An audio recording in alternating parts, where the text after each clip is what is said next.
तो आज कैसे हैं आप लोग। आई होप आप सभी अच्छे होंगे, स्वस्थ होंगे, मैं स्टोरी लाइन को एंजॉय कर रहे होंगे। तो जो कोई भी मेरे चैनल पर न्यू आ रहे हैं, प्लीज़ मेरे चैनल को लाइक शेयर सब्सक्राइब करना मत भूलिएगा।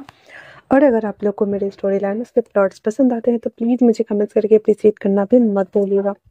जैसा भी लगे आप लोग को मुझे ज़रूर बताइएगा। देन चलिए हम स्टार्ट करते हैं माफिया फादर को, जो कि थोड़ी सी सेंटिमेंटल स्टोरी है, बट आप लोग को पसंद ज़रूर आ रही होगी, मुझे पता है।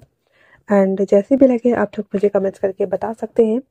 तो चलिए हम स्टार्ट करते हैं, ठीक है। हमने लास्ट पार्ट में देखा कि जो विंग था वो बेबी को सिमेट्री में ही बेबी को बर्थ देता है एंड वो बहुत ज़्यादा पेन सफरिंग से जूझ रहा होता है। मतलब कि इतना पेन बिना एनेस्थीसिया के उसके पापा ने उसके बूम के ऊपर चाकू लगाया एंड देन विंग ने बेबी को बर्थ दिया था। तो अनफॉर्चुनेटली देखा जाए तो इतना पेन और सफरिंग के बाद उसकी गोद में एक बेबी था जिसे उसके पापा होल्ड किए हुए थे, ब्लड से सना बच्चा। और बेबी के बाहर आते ही विंग चीखते हुए कहता है, लान वांग जी। और उसके साथ वो बेहोश हो जाता है। उसके पापा विंग को देख रहे हैं एंड वो बेबी को देख रहा है, बेबी को देख रहे हैं, विंग को देख रहा है। एम्बुलेंस आ जाती है, तब तक डॉक्टर की पूरी टीम भागते हुए उस तरफ आती है और वो बेबी को टॉवल में लपेट के रख लेते हैं और विंग को स्ट्रेचर पे डाला जाता है उसे हॉस्पिटल ले जाने के लिए। रास्ते में तब तक उसे डैमेज ना होने के लिए बॉडी को स्टिच करा जा रहा था और उसे तत्काल इमरजेंसी सेवा दी जा रही थी। उसके पापा अपने दोनों हाथों को देखते हैं जिस हाथ में ब्लड लगा हुआ था, ब्लड से सना हाथ, और विंग को देख रहे होते हैं और कहते हैं, क्या दिन देखना पड़ रहा है। मैंने कभी नहीं सोचा था कि मैं ऐसा कुछ करूँगा। फूलों की कटाई छटाई होती है ताकि उसमें नए पत्ते नए फूल आए, पर आज मैंने अपने बेटे का पेट काट दिया एक नया फूल खिलने के लिए। क्या मैं सही में तुम्हारा बाप हूँ विंग? उसके पिता अपने आप से ही सवाल कर रहे थे, जो कि शायद लाजमी था, जायज़ था। और दूसरी तरफ वो बस विंग को देखे जा रहे थे। विंग को हॉस्पिटल के बेड पे लाके रख दिया जाता है। उसका ओटी में ऑपरेशन चल रहा था, स्टिचिंग वगैरह कर रहे थे, पूरे जितने भी क्लीनिंग करनी थी बॉम्ब की वो करने के बाद उसकी बॉम्ब की सिलाई कट जाती है। बेबी को भी अच्छे से क्लीन करके नहला धुला करके नया ड्रेस पहना करके और उसे इमरजेंसी वार्ड में रख दिया जाता है वेंटिलेशन के ऊपर, क्योंकि न्यू बर्थ बेबी था, उसकी सेफ्टी ज़्यादा ज़रूरी था। उसके पापा बेजान लाश की तरह बाहर बैठे हुए थे और बस विंग की सलामती की दुआ कर रहे थे। आखिरकार विंग था तो उसका बच्चा, जो कि बहुत ज़्यादा पेन में था। वो पेन में जो पेन उसके पापा ने खुद दिया था उसे, एक जख्म जो शायद विंग को हमेशा याद रहे, पर एक नन्ही जान जो इस दुनिया में आ चुके थे। नर्स साहिबा आते ही बताते हैं उसके पापा को, मुबारक हो, आप ग्रैंडफादर बन गए हैं, आपके घर में बेटा हुआ है। इतना सुनना हुआ ही था। तो वो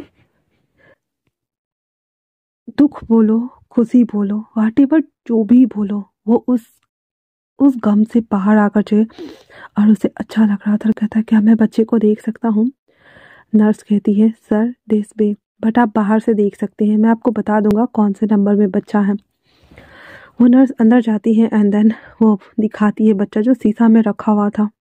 और उसके पापा वहां से दूर से खड़े देख रहे होते हैं और कहते हैं, विंग देखो तुम्हारा चिराग, वो सो रहा है। और वहाँ खड़े होकर उस बेबी को देख रहे थे। चिल्लिंग बुक के चैप्टर को, जो कि यहाँ पे एंड हो चुका था, उसे बंद करते हुए रोने लगता है और कहता है, युवान, तो आपका जन्म क्या सेमेट्री में हुआ था? ओ माय गॉड, मैं मेरे को रोना आ रहा है, मैं क्या करूं? रात के 2 बज रहे थे और झिल्ली, जिसको चैन नहीं पड़ रहा था, वो फ़ोन पे मैसेज बार बार टाइप कर रहा था, डिलीट कर रहा था, टाइप कर रहा था, डिलीट कर रहा था, टाइप कर रहा था, डिलीट कर रहा था। और एक बार गलती से कॉल कट कर देता है। ईवान, जो कि वो राइटिंग कर रहा था अपने नोट पैड के ऊपर, फ़ोन की फ्लैशलाइट ऑन होती है और ऑफ हो जाती है। फिर वो जब फ़ोन खोल के देखता है तो जिनलिंग ने कॉल करा हुआ था। रात का टाइम देखता है, 2:10 हो रहे थे। वो कॉल बैक करता है। जिनलिंग फ़ोन उठा लेता है। इवान कहता है हेलो। जिनलिंग कहता है हाँ हाँ, मैं जानता हूँ कि मुझे मुझे तुम्हें परेशान नहीं करना चाहिए था। मुझे तुम्हें इस तरह से कॉल भी नहीं करना चाहिए था। मुझे तुम्हें इस तरह से परेशान करना बिल्कुल अच्छा नहीं लग रहा है इवान। बट मुझे मुझे रोना आ रहा है बहुत ज़्यादा। मैं मैं रोना चाहता हूँ। क्या मैं रोऊं? इवान कहता है क्या हुआ चिल्लिंग? चिल्लिंग कहता है एक्चुअली ना वो बर्थ वाला पार्ट मैंने पढ़ा। इवान अपना सर एकदम साई के साथ में ओह तो तुम वहाँ हो? हाँ हाँ, तो सो जाओ युवा जिलिंग। हिवान की बात सुनकर जिलिंग कहता है ऐसे कैसे सो जाऊं? तुम्हारा जन्म सेमेट्री में हुआ, मुझे बुरा लग रहा है। हिवान कहता है मैं अभी तुम्हारे सामने सही सलामत हूँ और मुझे टाइम पर हॉस्पिटल पहुंचा दिया गया था। मम्मा को भी, मम्मा और हम दोनों सेफ है ना? तो जिलिंग कहता है मम्मा को बहुत दर्द हुआ था। हाँ। हिवान कहता है हाँ, एक बेबी बर्थ में तो हड्डियां टूटने जितना दर्द होता है ना, दर्द तो हुआ ही होगा। ऐसा थोड़ी है कि नहीं हुआ होगा। पर उस दर्द के बाद भी हम तो अच्छे हैं ना। तो उसके बाद वो कहता है हाँ हम अच्छे हैं, बट मुझे रोना आ रहा था बस। हिवान कहता है जिल्ली इतना सेंटिमेंटल होके बुक पढ़ोगे, नेक्स्ट टाइम से कोई भी बुक नहीं दूंगा पढ़ने के लिए। जिल्ली कहता है नहीं प्लीज ऐसा मत करो ना प्लीज। तो इवान कहता है फिर मैं लिटिल पू सो जाओ। इतना बोलकर बाय, आई लव यू, और कॉल कट कर देता है। जिलिंग को थोड़ा उससे बात करके अच्छा फील हो रहा था एंड देन कहता है हाँ मुझे आगे पढ़ना है, पर आगे क्या हुआ होगा? डडा ने उस चुड़ैल को तो हाथ भी नहीं लगाया और वो चुड़ैल तो जाने का नाम नहीं ले रहे। मैं उसे श्राप देता हूँ, शू शू, अगले जन्म में तुम चुड़ैल बनो। और इतना बोल करके जिलिंग उसको कोसे जा रहा होता है और फिर कहता है हाँ विंग मामा ने इतना सब कुछ कहा, उनकी फर्स्ट मुलाकात कैसी रही होगी? हाँ मुझे बहुत बुरा लग रहा है। चलो कोई ना। और इतना बोलकर जिलिंग सो जाता है। अगले दिन सुबह जिलिंग जब उसकी आँख खुलती है तो बुक वहीं पे था और वो उठते हुए कहता है हाँ ये बुक मेरी फेवरेट बनती जा रही है क्योंकि इसमें विंग मामा की कवर स्टोरी जो है, मुझे रियल लाइफ स्टोरी भी जाननी है। बट मुझे कौन सुनाएगा? हाँ लैलिन डैडी। हाँ लैलिन डैडी को तो पता होगा ना, मैं उनसे जाके पूछूंगा। पर वो तो बहुत खड़ूस दिखते हैं, अगर मैंने उनसे डैडी के बारे में पूछा तो वो तो मुझे बताएंगे नहीं।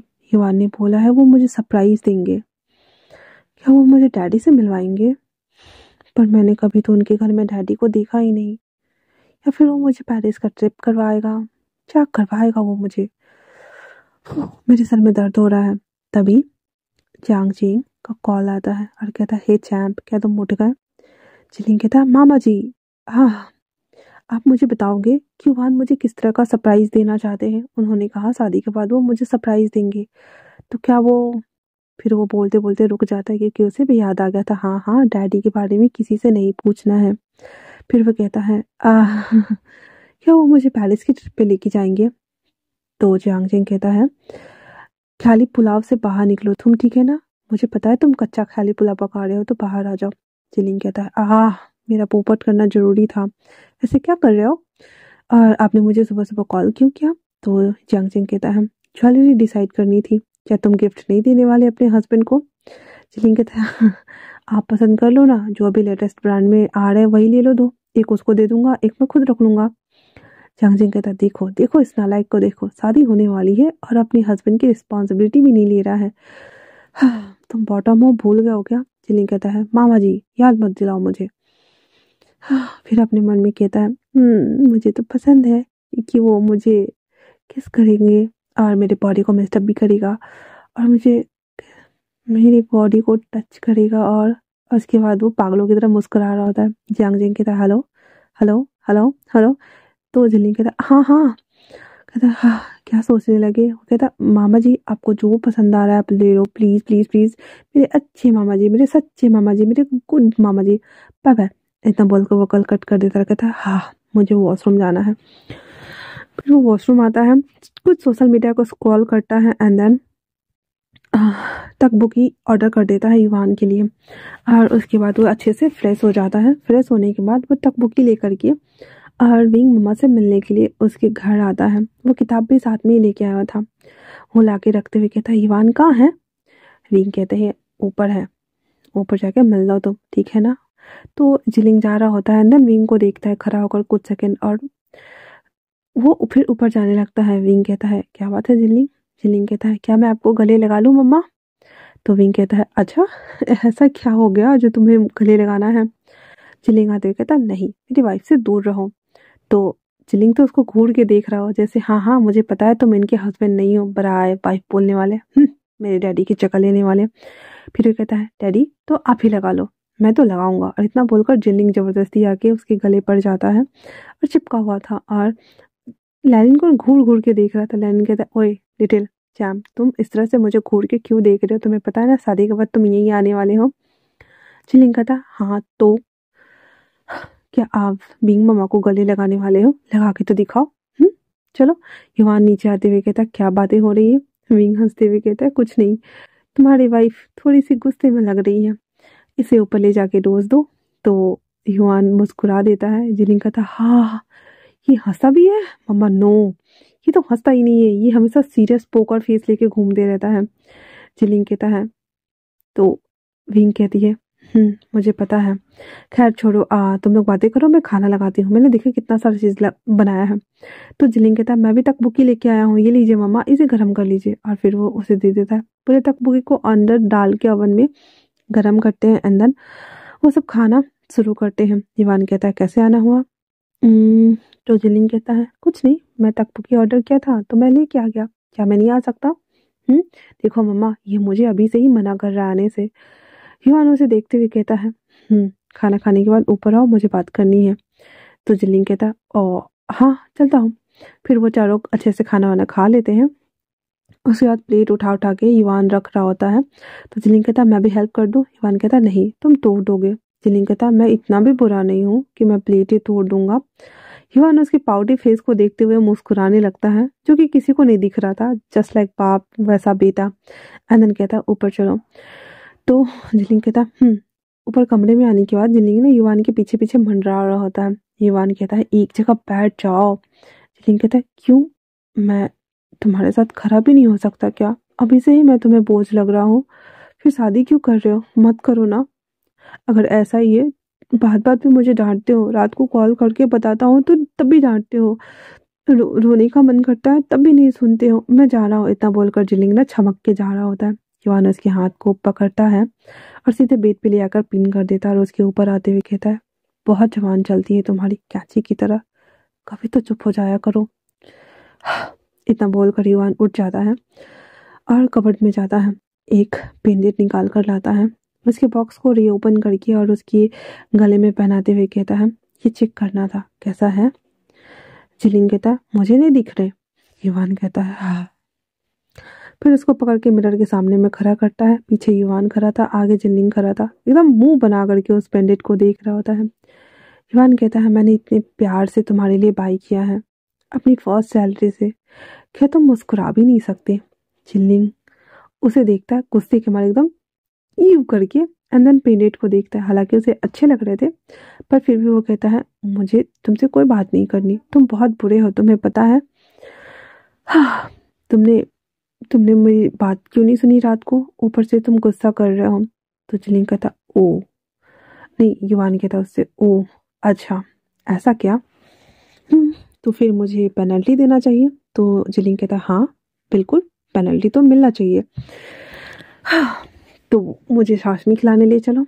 युवान कहता, उससे भी बेटर दे रहा हूँ ना। इतना बोलकर उसे शोल्डर से पकड़ के अपनी तरफ करता है, एंड देन अपने फेस को टर्न करते हुए उसके लिप्स को कैप्चर करता है।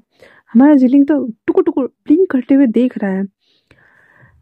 पहले तो लिप्स कैप्चर करके उसके लिप्स को सक करने लगता है युवान, एंड देन फिर वापस से उसे छोड़ते हुए कहता, आंखें बंद करो, मुझे एंजॉय करना है। और इतना बोलकर वापस उसके लिप्स को कैप्चर करता है। कुछ सेकंड के लिए तो जिलिंग ने आईज ओपन ही बंद ही नहीं किया रहा था, ओपन ही करके रखा हुआ था। फिर थोड़ी देर बाद वो आईज को क्लोज कर देता है और वो भी किस एंजॉय करने लगता है। किस करने के वक्त हमारे जिलिंग के हाथ उसके सर के ऊपर थे और उसे कस के ग्रैब किए हुए था।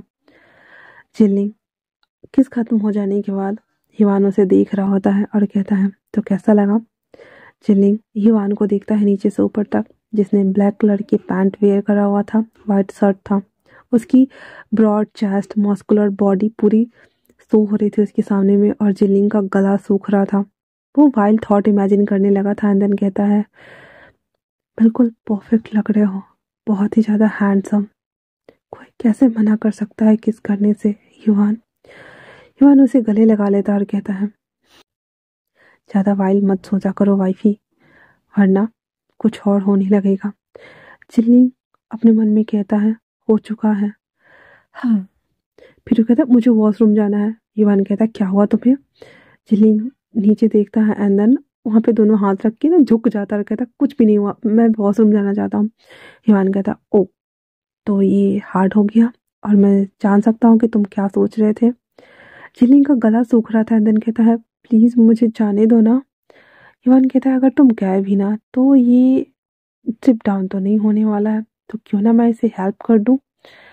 जिलिंग कहता है नहीं थैंक यू, और इतना बोलकर वो सीधे वॉशरूम में भागता है एंड देन आते हुए कहता है इसे अभी ये हार्ड ऑन होना था। मेरे दिमाग उसके थॉट्स, मैं क्या करूँ, क्या सोच रहे होंगे वो कि मैं उसकी बॉडी को देख के अट्रैक्ट हो गया एंड देन मैं ये ऐसे वाहियात सोच रहा हूँ। छिया छिया छिया, और वो ऐसे घूम रहा होता। युवान डोर नॉक करते हुए कहता जिलिंग तुम ठीक हो, डोर ओपन करो मुझे देखना है तुम्हें। जिलिंग कहता हाँ 2 मिनट आया, और वो जल्दी जल्दी बोल के शुरू करता है एंड देन उसके बाद डीप ब्रीथ इनहेल करता है, मुंह पे पानी मारता है। उसके बाद भी थोड़ा सा उसको राहत मिल रहा था, और उसके बाद वो डोर ओपन कर देता है। युवान पहले तो उसको नीचे ही देखता है देन कहता है क्या सब ठीक है। जिलिंग कहता है ऐसे मत देखो अजीब लगता है। तो युवान कहता है हाँ तो क्या हो गया, शादी के बाद तो मैं ये करने वाला हूँ ना, मैं अभी कर देता हूँ। जिलिंग कहता है शादी के बाद ना, बट अभी अभी नहीं। युवान उसको लाके सीधे बिठा देता है आइसलैंड पे एंड देन उसके कमर को खोल रहा होता है। तो जिलिंग कहता है ये क्या कर रहे हो, नहीं नहीं नहीं प्लीज प्लीज मत करो, ऐसा मत करो प्लीज। तभी तक लेनिन आ गया होता है, कहता है युवान क्या हो रहा है बेटा, आवाज क्यों आ रही है। वो दोनों शौक बेचारे जो उसके अरमान थोड़े बहुत जागे और बचे हुए थे वो तो उड़ गए थे, और युवान अलग ही शौक और कहता है कुछ नहीं पापा सब ठीक है।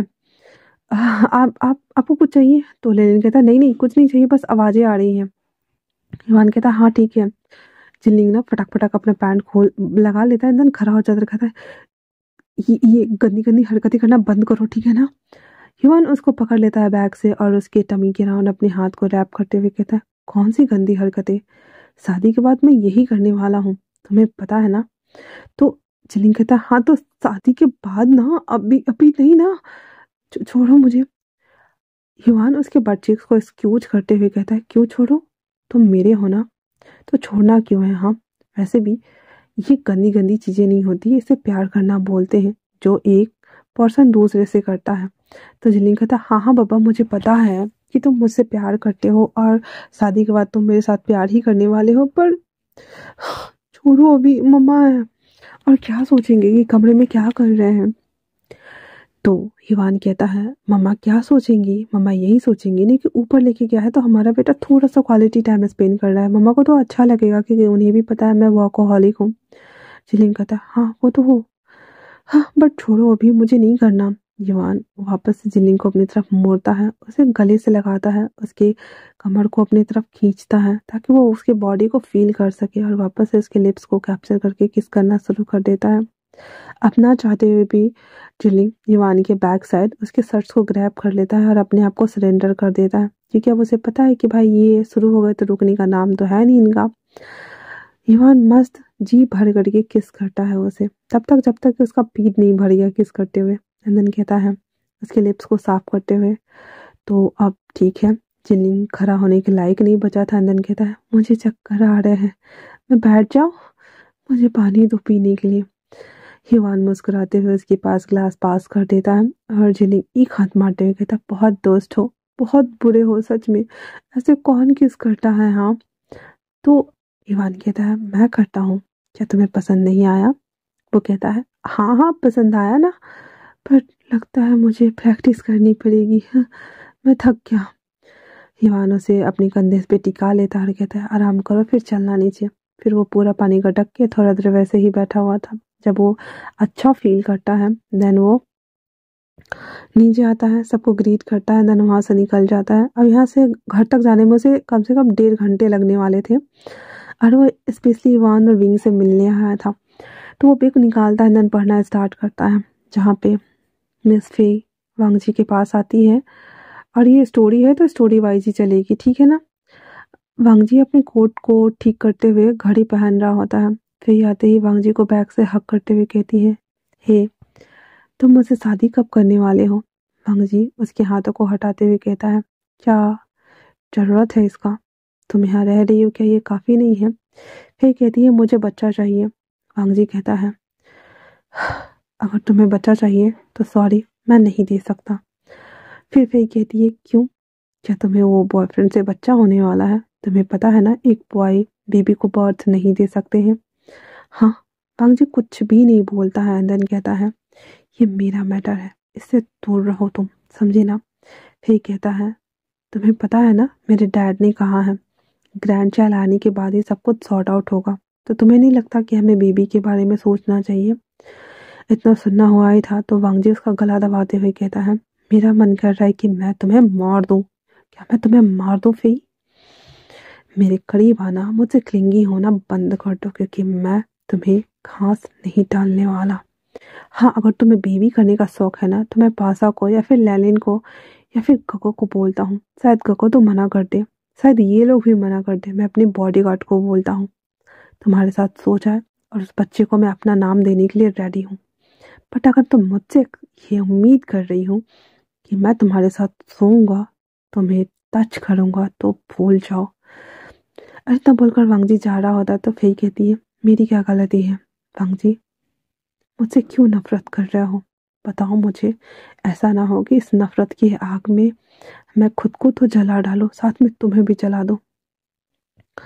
वांग जी अपनी आईज को क्लोज करते हुए उसकी तरफ मुड़ता है और उससे कहता है तुम्हारे पास इतनी गलती है कि तुमने मुझे चाहने की जरूरत की है, और कोई गलती नहीं है फई, और कोई भी गलती नहीं है। मैं तुम्हें कसूरवार नहीं ठहराता, हालांकि तुम बनना चाहती हो, बट मैं तुम्हें नहीं ठहरा रहा। जैसा कि तुमने कहा तुमने मुझे चुना, ये तुम्हारी गलती नहीं है।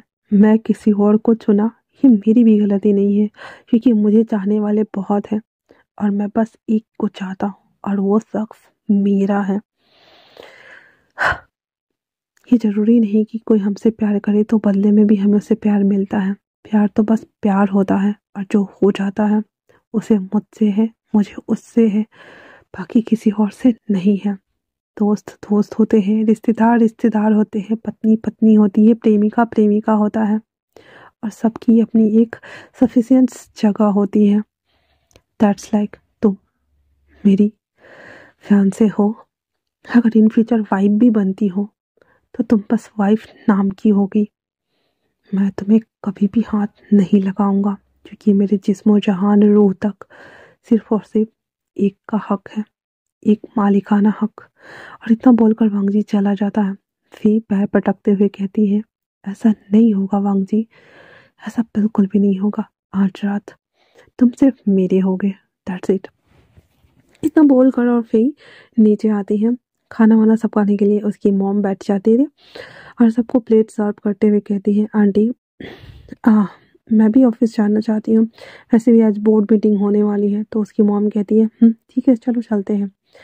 तो एक कार में उसकी मॉम और वो दोनों बैठ जाते हैं और बाकी सब अपने अपने कार से आते हैं। उसकी मॉम फिर से कहती है क्या हुआ, क्या वांग जी ने तुम्हें टच किया। फिर कहती है नहीं मॉम, उसने मुझे हाथ तक नहीं लगाया, इवन वो मुझसे सीधे मुंह बात तक नहीं करता है। उसकी मॉम कहती है किस तरह की लड़की हो जो एक मर्द को अपने झांसे में नहीं ले सकती हो। ये लो दवाई, ये उसके खाने में रात को मिला दूंगी मैं, उसे खाने के बाद उसकी अर्ज बढ़ेगी एंड देन तुम उसके पास जाना, ठीक है ना। वो कहती है जी थैंक यू मॉम, और इतना बोल करके कुछ दवाई वो अपने पास रखती है और वापस से उसकी मॉम वो दवाई रख लेती है। उसके बाद वो आराम से ऑफिस आ जाते हैं। ऑफिस आने के बाद वो लोग एक प्रोजेक्ट पे बात कर रहे होते हैं जो कि होटल मैनेजमेंट का था। और वो सभी लोग बातें कर रहे होते हैं। तभी वहाँ पे उसकी मॉम और फे वो सब बैठे हुए थे और सभी लोग बातें कर रहे होते। फे उसके बगल में जाकर बैठ जाती और कहती, जैसा कि आप सबको पता है कि मैं इसकी फियांसे हूँ और मुझे भी मॉम ने 10% शेयर दिए हैं, तो मेरा भी अधिकार है बोलने का। तो सारे बोर्ड मेंबर्स जो थे वो सब चुप हो गए थे, क्योंकि भाई अब ये भी बोर्ड मेंबर में आती है तो ये भी बोलेगी। हाँ बोलने माते तो ही बोल ले। देन वो बोलती है, मुझे ये प्रोजेक्ट बिल्कुल भी सही नहीं लगता है, क्यों ना ये प्रोजेक्ट मैं अपने भाई को दे दूँ, वो अच्छे से हैंडल कर लेगा। भाई माफिया तो माफिया, ऊपर से सन की माफिया के हाथ में कोई प्रोजेक्ट थमा दो, हाँ ले आदमी को मारो एंड देन प्रोजेक्ट पे काम करो। तो वांगजी कहता है, इस प्रोजेक्ट के लिए पासा सही है और वो हैंडल कर लेगा, वैसे भी वो आउटर एरिया है तो किसी और को क्यों देना है। फे फे कहता है, मेरा भाई इससे बेटर संभाल लेगा और जल्दी कंप्लीट भी कर देगा।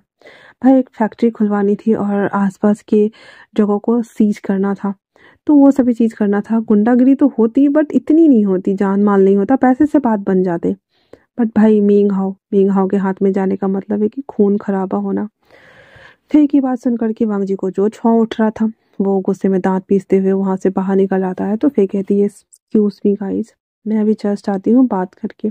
इतना बोल करके और वो उसके पीछे आती है। पीछे आने के साथ ही वो कहती है, वांगजी मेरी बात सुनो। वांगजी सीधे उसके शोल्डर को पकड़ते हुए दीवार पे फेंकता है उसको और उसको कस के ग्रैब किए हुए था, कहता है, फे मेरे काम में टांग अड़ाना बंद करो। फे कहती है, ओ रियली, अच्छा मुझे नहीं पता था कि तुम इस तरह से औरतों के ऊपर धांधली करते हो। ये मैस्कुलिनिटी तुम बेड पे क्यों नहीं दिखाते? हाँ, अगर तुम मुझे बच्चा दे दोगे तो ये सारी प्रॉब्लम्स खत्म हो जाएंगी ना। तुम्हें नहीं लगता कि तुम्हें ये सभी चीज़ों को रोकना चाहिए, ना कि बढ़ावा देना चाहिए? और वैसे भी तुम्हें ये सब रोकना है, ना कि बढ़ाना है। वांगजी दांत पीस रहा हुआ था बहुत जोर से और कहता, तुम चुप रहो वरना मुझसे बुरा कोई नहीं होगा। इतना बोल करके अपने पॉकेट के पीछे रखा हुआ गन, जो कमर में खोस के रखता हुआ, उसको निकालता है। देन कहता है, ये लोडेड है, मुझे मजबूर मत करो कि मैं तुम्हें शूट कर दूं। इस पे फे कहती, ओह रियली, हाँ तो शूट कर दो ना, उसके बाद जो होगा अंजाम तो तुम्हें पता है कि क्या होने वाला है। सैमन और मैमन ग्रुप के बीच में तुम्हें नहीं लगता कि ये सभी चीज़ों को साइड में रखकर तुम्हें मेरे साथ सोना चाहिए, ताकि मैं प्रेग्नेंट हो जाऊं एंड देन मैं वारिस देके इन सारे फसाद की जड़ों को ख़त्म कर दूं। और वैसे भी मेरा भाई बेटर कैपेबल है इस कैंडिडेट के लिए, तो वो हैंडल कर लेगा, तो उसे इंचार्ज बनाने में तुम्हें क्या प्रॉब्लम है वांगजी? हाँ, वांगजी कहता है, पासा ही इस पे वॉक करेगा, मतलब वही करेगा, दैट्स इट। तभी उसके फ़ोन ना ऐसे घर सा होता है एंड देन उसको दांत पीसते हुए बंदूक से ना धमका रहा होता है। तभी पासा भागते हुए आता है और इशारा करता है। वो नीचे था और ये जैसे होता है ना कि बाहर लेके आया था, तो कॉरिडोर में था, तो उसको ऐसे ग्रैब करके दीवार पे फेंके हुए था। पासा इशारा से करता है, sir boss boss phone phone check कीजिए। वांगजी अपना फोन निकालता है जिस पे लिखा हुआ था, आई फाउंड, और इतना लिख करके और वो छोड़ दिया हुआ था। वांगजी कहता है, तुम्हें मैं बाद में देखता हूँ, और इतना बोलने के साथ ही वो नीचे आता है। नीचे आकर के पासा से कहता है, क्या वो तुम्हें मिला? तो वो कहता है, हाँ वो मुझे मिल गया है सर, और ये रहा एड्रेस। वांगजी वो इतना ज़्यादा सैंटी हो गया था और कहता है, फाइनली मैंने तुम्हें ढूंढ लिया विंग, मैंने तुम्हें फाइनली ढूंढ लिया, वेट मैं बस आ रहा हूँ। और इतना बोलकर और वो पासा से कहता है, किसी को कहना मत कि मैं कहाँ जा रहा हूँ। पासा कहता है, yes sir of course sir, but आपको थैंक्स बोलना चाहिए लेलिन को, क्योंकि लेलिन ने ही ढूंढा सर। वांगजी कहता है, मैं आके उसे थैंक्स बोलूँगा। इतना बोलकर उसके शोल्डर को पीछे से पैट पैट करता हुआ वहाँ से वो चला जाता है, फाइनली विंग से मिलने के लिए। आज वांगजी कार को ऐसे ड्राइव कर रहा था जैसे कि वो सड़कों पे ना प्लेन चला रहा हो, हर बंदिशों को तोड़ता हुआ, ट्रैफिक लाइट्स को तोड़ता हुआ। बस वो आता है एक बीच के पास जो कि उसके संघाई के लेकर के और चंचिंग के बीच में पड़ता था।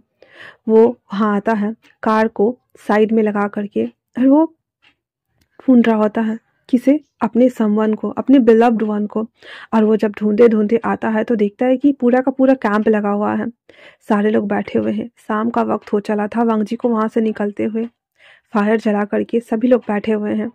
विंग वो भी बैठा हुआ है सुयांग के साथ में, उसके सामने में टेबल लगी हुई है। विंग और सुयांग के बीच में उसका बेबी है आयुआन, और तो और वो दिख भी नहीं रहा है क्योंकि एंगल ही ऐसा बना हुआ था कि बेबी नीचे पालना में था और वांगजी को बेबी दिखता ही नहीं है। और वो बस विंग को देखता है, जहाँ पे उसके साथ उसके सारे दोस्त थे, जो सुयांग के कुछ दोस्त थे, वो ब्यूटी पार्लर में जो काम करता था वहाँ के कुछ फ्रेंड्स थे, और सब लोग बैठ करके सोजू और साथ में बहुत सारे वहाँ पे खाना का आइटम रखा हुआ था, और वो उस सब के साथ में खा रहा होता है, मुस्कुरा रहा होता है, हंस रहा होता है। वांगजी एक फफ के साथ में कहता है, फाइनली मैंने तुम्हें ढूंढ लिया विंग। और वो वहाँ पे बैठ जाता है, बस देख रहा होता है ढलते हुए सूरज के सामने उसका बैठा हुआ उसका प्यारा सा विंग, जो कि उसका है, सिर्फ और सिर्फ उसका है। उसे तो परवाह ही नहीं है कि उसके आसपास कितने सारे लोग हैं, वो तो बस उसे देख रहा है। वो खिलखिला रहा है, वो मुस्कुरा रहा है, वो हंस रहा है। वांगजी बस उसे देख रहा होता है। वक्त कब ढल जाता है, कब बदल जाता है, और कब 1 घंटा 2 घंटा हो जाता है, उसे पता ही नहीं। वांगजी का फोन लगातार बर बर बर कर रहा होता है, बट वांगजी बेसुध है। उसे परवाह ही नहीं है कि उसके फोन पे किसके फोन आ रहे, क्यों आ रहे, नहीं पता, उसे नहीं जानना। उसे तो बस देखना है अपने प्यार को, अपने विंग को, और वो देख रहा है। जब सारे टेंट कैंप को समेटा जा रहा था, वांगजी अपने पिछवाड़ों को झाड़ते हुए खड़ा हो जाता है। अंदर उसे देख रहा होता है। वो सब एक मिनी बस से आए हुए थे, सब के सब उस मिनी बस में चले गए, और वो बेबी को कोई और होल्ड करके लेके जाता है। विंग सुयांग के साथ में था, और वो दोनों पीछे से आते हैं। कार में बैठते ही ब्यूटी पार्लर के जो मालिक थे वो कहता, विंग ये पकड़ो अपना बच्चा, हाँ हवा बहुत तेज है, इसे टोपी पहना दो। विंग अपनी आयुआन को गोद में लेता है और उसे कैप पहना देता है, और उसके बाद वो बस वहां से चली जाती है। विंग के जाने के बाद वांगजी की तंद्रा टूटती है। देन वो भागता है अपनी कार की तरफ, उस वैन का नंबर नोट करता है और उसके पीछे हो लेता है बहुत धीरे।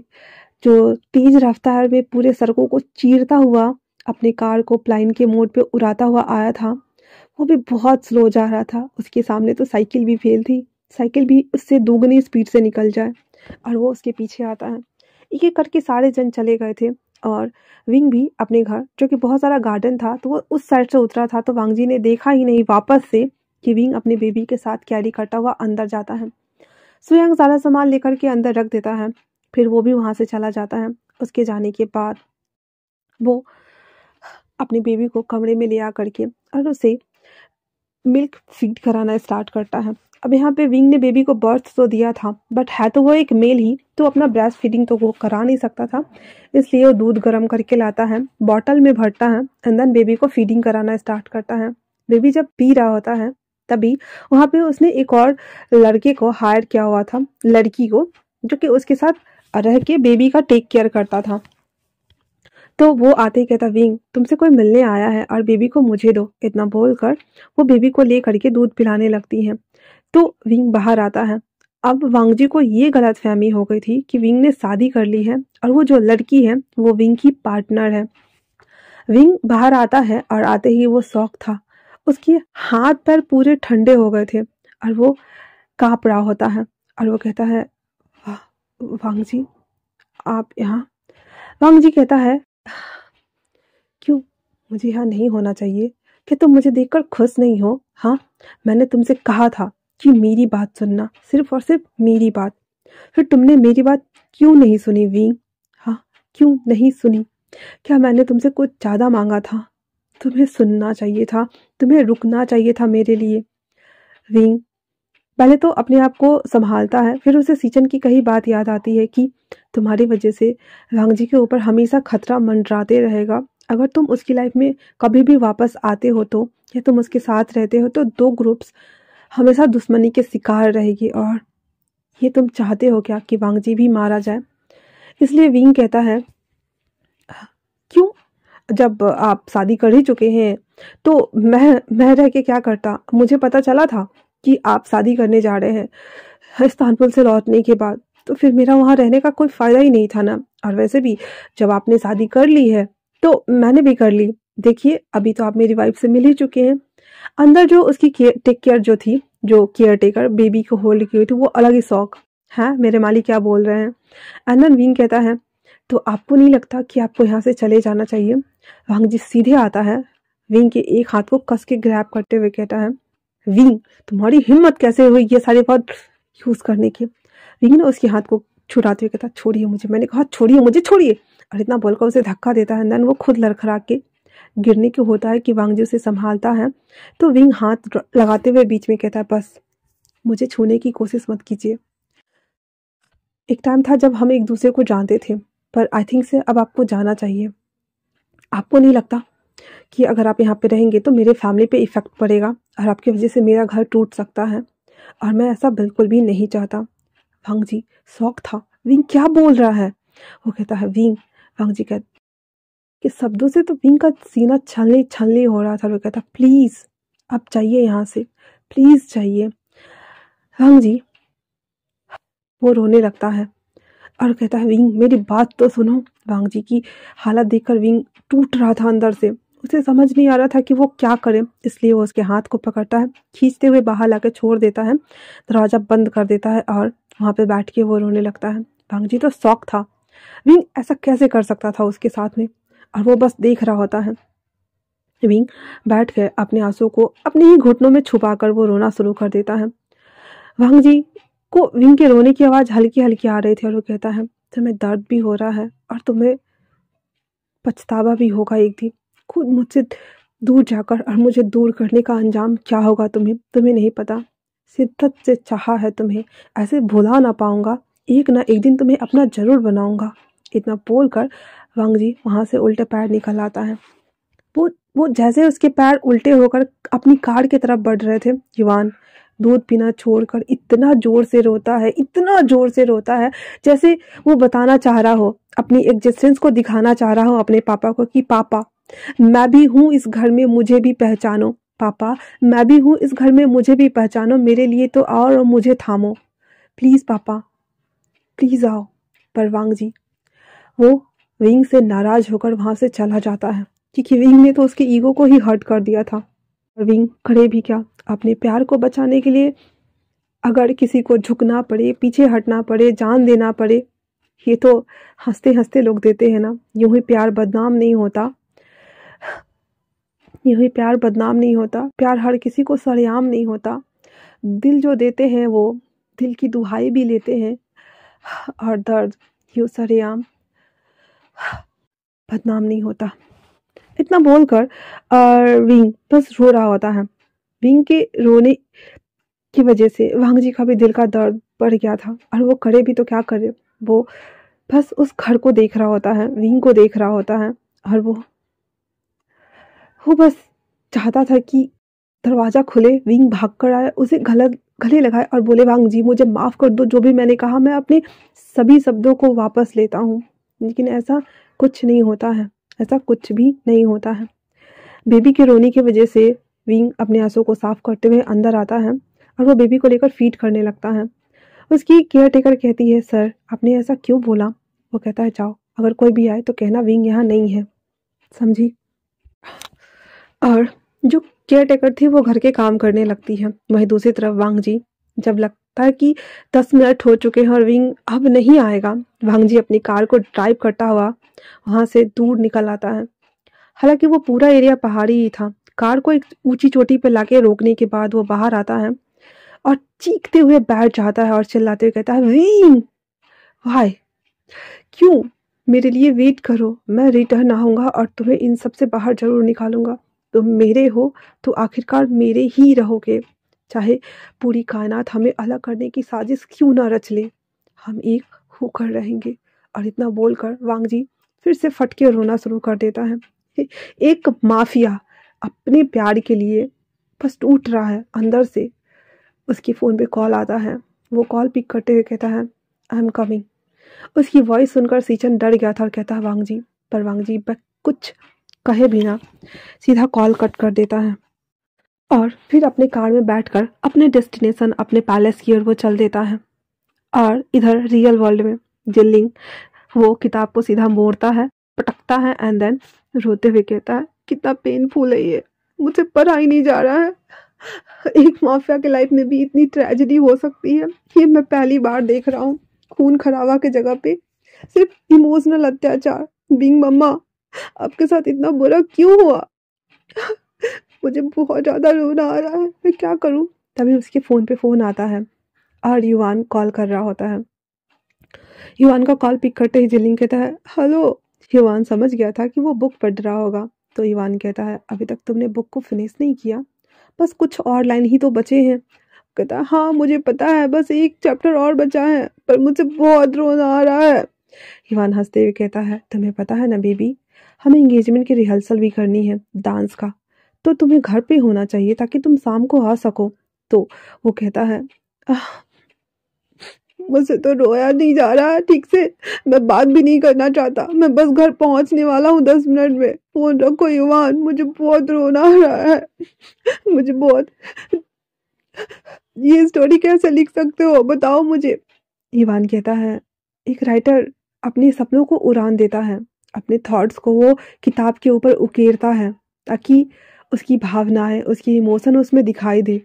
और सच ही तो कहा था युवान ने, एक राइटर, अब मुझे बाकियों का तो नहीं पता, पर हाँ, जब वो कुछ भी क्रिएट करता है उसमें वो 100% एफर्ट डालता है। भले किसी को कुछ पसंद आती है, किसी को नहीं आती है, बट एक राइटर ही समझ सकता है एक स्टोरी का पॉइंट ऑफ व्यू, एक स्टोरी की इमोशनल अटैचमेंट। कभी कभी चीज़ें छोटी होती है क्योंकि उसमें हम अपनी बातों को सही तरीके से समझा नहीं पाते, जैसे कि ज़्यादातर वन शॉट वो 1 घंटे का होता है, बट जो लॉन्ग्स होते हैं उनमें तो पता चलता है ना। सेम युवान ने भी सही कहा था कि एक राइटर वही होता है जो अपनी बातों को, अपनी भावनाओं को कम शब्दों में बयां करते हुए भी लोगों तक पहुंचा सके। तो तुम्हें समझना चाहिए ना। और वैसे भी ये तो बायोपिक है मेरी मॉम की, इसमें मैंने बहुत सारी चीज़ों को हाइड किया है ताकि मैं नहीं चाहता कि लोग जब पढ़े तो वो फट के रोना शुरू कर दे, जैसे कि तुम रो रहे हो। तुम्हारी नाक पोंछने के लिए मैं इतने सारे टिश्यू पेपर कहाँ से लाऊंगा जिलिंग? जिलिंग कहता है, तुम बहुत बुरे हो, सच में बहुत बुरे हो युवान, आई हेट यू। तो युवान कहता है, बट आई लव यू जिलिंग, और साथ में हमें किसी और चीज़ की भी प्रैक्टिस करनी चाहिए, है ना? तो इतना सुनना हुआ था तो कहता, हाँ क्या? तो कहता है, बेड रिहर्सल भी कर सकते हैं हम। इतना बोलना हुआ था तो जिलिंग दांत पीसते हुए कहता, तुम बहुत बेशरम हो। युवान कहता है, या तो मैं बहुत बुरा हूँ या फिर मैं बहुत बेशरम हूँ क्या मैं? तो जिलिंग कहता है, बाय, लव यू, और इतना बोलकर वो कॉल कट कर देता है। युवान मुस्कुराते हुए कहता है, ये भी ना बेवकूफ़ का बेवकूफ़ ही रहेगा, इसे पता नहीं है कि मैं कितना उतावला हो रहा हूँ उसके लिए। हाँ, और इसका रोना धोना बंद नहीं हो रहा है। बस एक चैप्टर और बचा है जिलिंग, जल्दी से ख़त्म करो उसे, ताकि शाम को हम मिल सके। और इतना बोल करके विवान वापस से अपनी न्यू स्टोरी के ऊपर जो वो काम कर रहा था उसे टाइप करना स्टार्ट कर देता है और कहता है, माफिया की स्टोरी, क्यों ना एक और माफिया की स्टोरी लिखी जाए इसके बाद की। और ये बोलकर और वो स्माइल करने लगता है और फिर वो टाइप करने लगता है। वही जिलिंग आगे पढ़ना स्टार्ट करता है और वो पहले तो अपने नाक आंसू सब पोंछता है एंड देन वो चैप्टर पलटता है जहाँ पे लिखा हुआ था एंड बट नॉट एंड। और इतना लिखना हुआ था तो उसके दिमाग में सवाल चल रहे थे, खत्म बट नॉट खत्म। फिर उसे याद आता है कि हाँ, अभी जस्ट युवान ने बोला कि बहुत सारी चीज़ों को उसने हाइड किया है, तो हो सकता है कि ये बस एक नॉवल हो और कुछ भी नहीं। फिर वो आहे भरता हुआ आगे पढ़ना स्टार्ट करता है। पूरे 5 साल बाद, जब 5 साल बीत चुका था, पता ही नहीं चला। वांग जी वहाँ पे दोबारा विंग को ढूंढने के लिए गया था, लेकिन वांग जी को विंग वहाँ नहीं मिलता है क्योंकि विंग वापस से अपने पापा के घर चला गया था क्योंकि उसके पापा की डेथ हो चुकी थी लगभग 1 मंथ बाद ही। और वांग जी हर मंथ वहाँ एक बार उसी डेट को, जिस डेट को वो फर्स्ट टाइम विंग को देखने के लिए आया था, वो उसे देखने आता था। वो तारीख कभी मिस नहीं करता, वो कितने भी इम्पोर्टेंट मीटिंग में क्यों ना हो, आंधी आए तूफान आए बारिश आए, उसे परवाह नहीं है। वो हर बार उसी डेट को उस घर के सामने आता, घंटों कार में बैठता, उससे उम्मीद में कि शायद से वो घर को कोई आकर खोले या फिर अंदर से वो कोई घर खोले। पर अनफॉर्चुनेटली उस घर में कोई नहीं था। इस बार भी वांगजी उसे देखने के लिए आया था, पर दरवाजा तो खुलता है पर शख्सियत कोई और थी। उस घर से एक बच्चा भागता हुआ आता है और कहता है, मम्मा मम्मा, ये गार्डन कितना खूबसूरत है ना। पीछे से एक लेडी भागते हुए आती है और कहती है, हाँ। और पीछे से एक मेन भी भागते हुए आता है, कहता है, तुम दोनों भागना बंद करो। वांगजी को समझते देर न लगी थी कि यहाँ पे कोई और फैमिली शिफ्ट हुई है। वो बाहर आता है और उन लोगों से पूछता है कि इससे पहले जो किराएदार रहते थे वो कहाँ गए। वो कह देता है कि वो नहीं जानता, बट हाँ वो शायद से दूर चला गया है, मुझे नहीं पता, उसने इस घर को बेच दिया है। वांग जी की आखिरी उम्मीद भी खत्म हो जाती है और वो वापस से अपनी कार में आके बैठ जाता और कहता है, इन 5 सालों में मैंने तुम्हें ऐसा एक पल भी नहीं है जब मैंने तुम्हें याद नहीं किया था। तुम्हें पता नहीं है कि मैं तुम्हारे लिए कितना तड़पता हूँ, तुम्हें छूने के लिए, तुम्हें महसूस करने के लिए, तुम्हें तुम्हें अपने पास पाने के लिए। तभी उसके फ़ोन पे फ़ोन आता है जिस पे मिस फेई कॉल की हुई थी और कहती है कि पापा ने बुलाया है। वांग जी अपनी कार में बैठता है और वो आता है घर जहाँ पे उसके पापा और वो सब बैठे हुए थे। सब कोई बैठा हुआ था और उसके पापा वांग जी से कहते हैं, 6 साल होने के हैं, क्या तुम इन 6 सालों में एक बार भी नहीं सोचा कि मेरी बेटी से तुम शादी कर लो? ओनली फॉर एंगेजमेंट हुआ है, क्या तुम शादी करने वाले हो मेरी बेटी से या नहीं? वांग जी कुछ भी नहीं बोलता है और वो बस चुपचाप सुन रहा होता है। उसके दिमाग में ये शादी, ये बच्चे, ये फैमिली, ये माफिया, ये सब नहीं। विंग कहाँ है, कैसे गया होगा, किसके साथ गया होगा, क्या वो अपनी वाइफ के साथ है, किसके साथ है वो?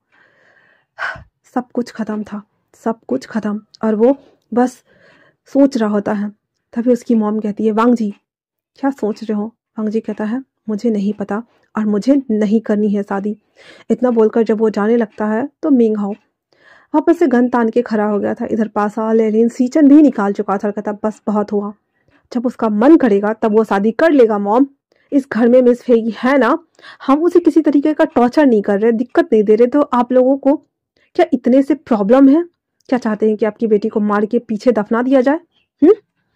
उसके फादर कहते हैं, अगर मेरी बेटी को खरोच, सीचन कहता है, आप अपनी बेटी से पूछिए, क्या किसी ने उसे आज तक रिस्पेक्टफुली बात नहीं किया है? क्या उसके साथ किसी ने बदतमीजी की है? क्या उसकी ख्वाहिशें पूरी नहीं हुई है? फिर कहती है, पापा प्लीज़ आप शांत हो जाइए, हम आराम से बात करते हैं। बट वांग जी वो अपने कमरे में चला आता है। उसके पीछे पासा और लेलिन भी आते हैं। पासा कहता है, क्या हुआ है वांग जी? वो कहता है, वो चला गया वहाँ से, कहाँ गया मुझे नहीं पता, क्या तुम दोबारा ढूंढ दोगे लेलिन? लेलिन कहता है, आई थिंक से आज आपको शायद वो रेस्टोरेंट जाना चाहिए जो न्यू ओपन हुआ है। वांग जी उसकी तरफ देखते हुए शॉकिंग होते हुए कहता, क्या मतलब है तुम्हारा? लेलिन कहता है, आई होप सो, आपको जाना चाहिए। इतना बोलकर वो बाहर आ जाता है। पासा कहता है, 1 मिनट में आया, और वो आता है और उसको खींच के वापस एक खोपचे वाले रूम में लेके आता है। कहता है, तुम्हारे कहने का क्या मतलब है? लेलिन कहता है, मैं श्योर नहीं हूँ, बट जो उसका बॉयफ्रेंड है, तो पासा कहता है, उसकी वाइफ भी तो है। कहता है, मुझे नहीं पता कि उसकी वाइफ है या बॉयफ्रेंड है, व्हाटएवर जो भी है, पर वो हमेशा एक लड़की के साथ होता है और उस लड़के को मैंने कई बार इस रेस्टोरेंट में आते हुए देखा है। एक्चुअली में देखा जाए तो ये रेस्टोरेंट न्यू ओपन हुआ है ना, बट मैंने पहले भी उस लड़के को देखा है, तो हो सकता है कि शायद से वो लोग यहीं पे शिफ्ट हो गए हों। हम पूरी दुनिया में ढूंढ रहे हैं सिवाय संघाई छोड़कर, क्या हमने एक बार भी संघाई को सर्च करने के बारे में सोचा है? पासा का दिमाग ठनक गया था और कहता, मैं सर्च करता हूँ। कहता, बट उन्हें कहिए शायद से जाने के लिए। और इतना बोलकर लेनिन बेड पे कॉर्नर पे आकर बैठ जाता है। उसकी आंसू की धारा रुकने का नाम नहीं ले रहे थे। वो वापस से मिरर के सामने में आके खड़ा होते हुए कहता है, वांग जी सर, फाइनली मुझे आज अच्छा लग रहा है। अगर आप आज उससे मिले तो प्लीज़ उसे उसे गले लगाना और वापस मत जाने देना, वरना मिस फेई वो कुछ भी कर सकती है और मैं भी रेडी हूँ आपको प्रोटेक्ट करने के लिए। अगर अगर आपको बचाते बचाते मैं मर जाऊंगा ना, तो मैं वेट करूंगा कि अगले जन्म में या तो मुझे विंग का जुड़वा भाई बना दिया जाए या फिर मेरी आत्मा उसकी बॉडी में डाल दिया जाए। मैं क्या बोल रहा हूँ मुझे भी नहीं पता। और इतना बोलकर लेनिन बकवास कर रहा होता है तो पीछे से वांग जी आते हुए कहता है, लली, तो वो रोते कहता है, आप यहाँ क्या कर रहे हैं? तो आते ही उसे गले लगा लेता, कहता है, क्या हुआ? कहता है, मैंने आपको बोला ना आपको उस रेस्टोरेंट में जाना चाहिए। हाँ वो बहुत बड़ा नहीं है, तो बस आप फॉर्मल ड्रेस में जाना, वरना सब डर जाएंगे। तो वांग जी कहता है, क्या तुमने उसे वहाँ देखा? लेवी कहता है, नहीं मैंने उसे नहीं देखा, बट मैंने किसी को देखा है, शायद वो उसके साथ हो। आज ओपनिंग है ना। हमने हर जगह ढूंढा, बस शंघाई में नहीं ढूंढा, तो आपको जाना चाहिए। वांग जी कहता है, क्या तुम्हें बहुत दर्द होता है? लेवी कहता है, आपसे कम।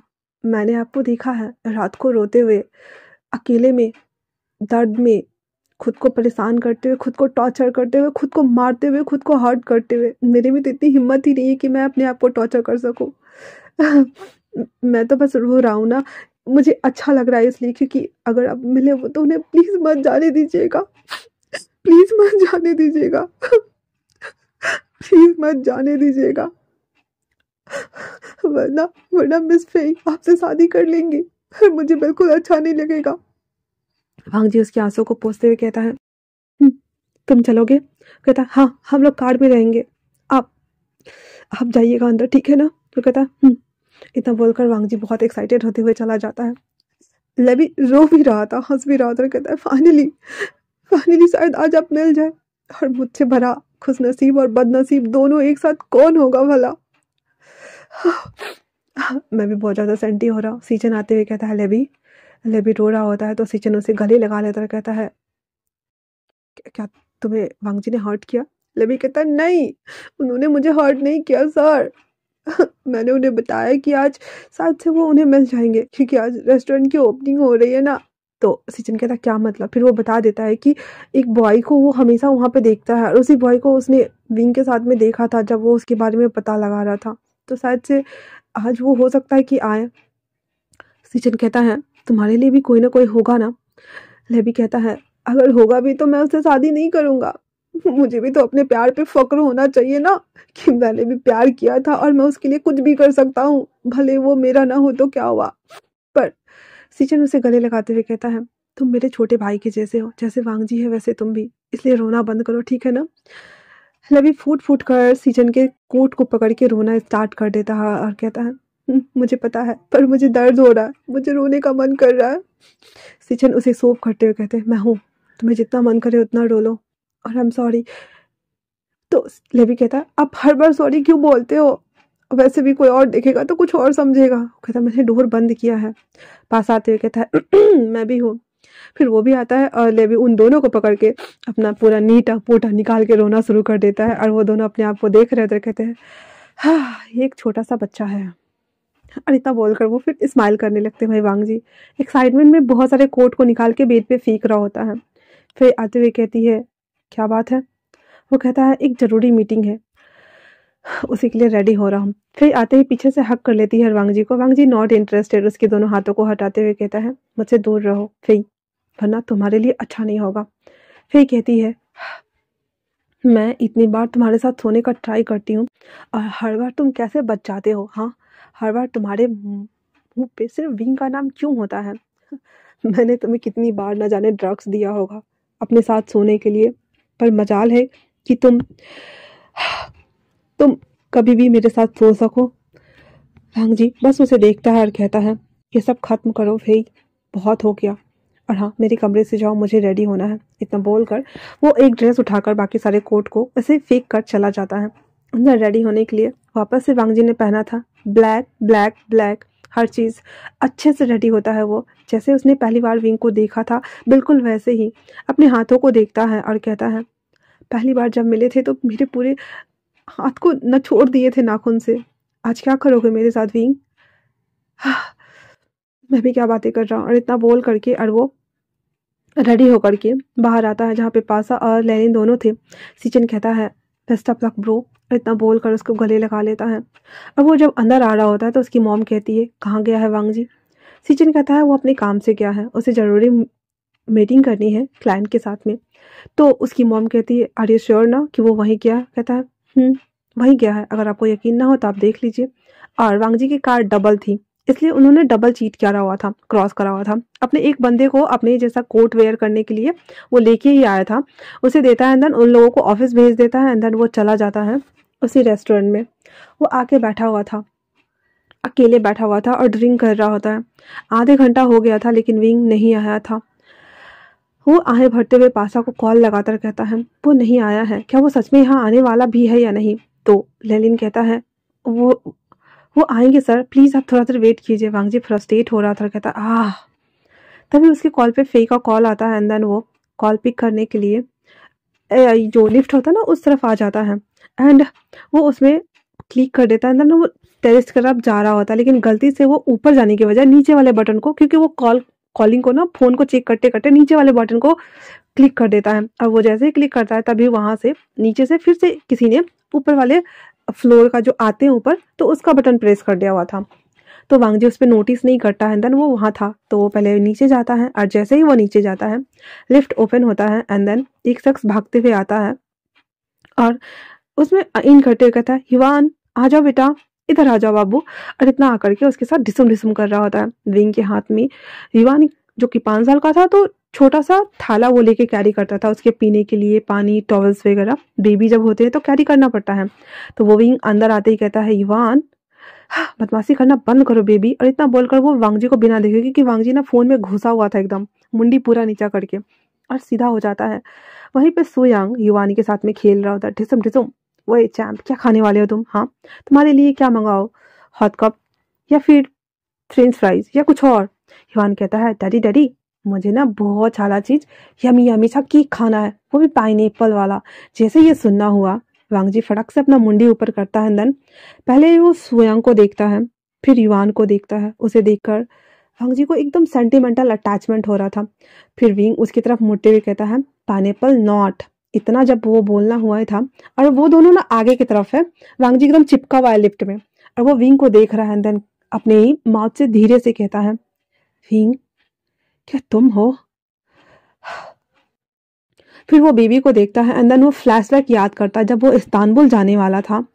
तब विंग ने कहा था, मुझे ना एक सरप्राइज बताना है, जब तुम इस्तांबुल से आ जाओगे ना तो मैं तुम्हें एक सरप्राइज दूंगा वांग जी।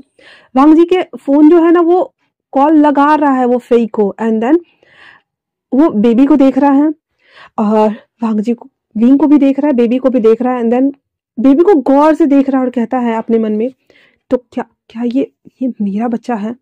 और विंग उसके बालों को ऐसे केयर्स करते हुए, अपने फिंगर्स को लिप्स पे रखते हुए, सू नहीं करता जैसे चुप हो जाओ चुप हो जाओ, तो वो ऐसे कर रहा होता है। कहता है, चुप हो जाओ वरना सब डिस्टर्ब हो जाएंगे युवान। फिर युवान कहता है, मम्मी मम्मी डैडी डैडी मुझे ना पाइनएप्पल केक खाना है, मुझे ना फ्रेंच फ्राइज खाना है, मुझे ना पिज्जा खाना है, मुझे ना पॉपकॉर्न वाला भी खाना है। तो वांग जी अलग शौक। विंग ने कहा था कि उसकी वाइफ है, बट यहाँ पे वो जो बेबी है वो विंग को मम्मा बुला रहा था, सोयांग को वो डैडी बुला रहा था। एंड वो उन दोनों को देख रहा होता है। तभी फोन में वॉइस आती है, हेलो वांग जी। कॉल कट हो जाता है, देन वापस से कॉल रिंग होता है। तो जैसे ही रिंग होता है, विंग वांग जी को देखने के लिए पलटता है। वांग जी फटाक से पीछे पलट जाता है, देन कॉल पिक करते हुए कहता है, हेलो।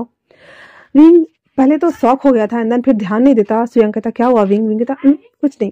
और वो वापस से वो तीनों बात करने लगे थे। तो आज के लिए इतना ही। कैसा लगा आप लोग का ये पार्ट मुझे कमेंट्स करके जरूर बताना। तब तक के लिए थैंक्स फॉर वॉचिंग।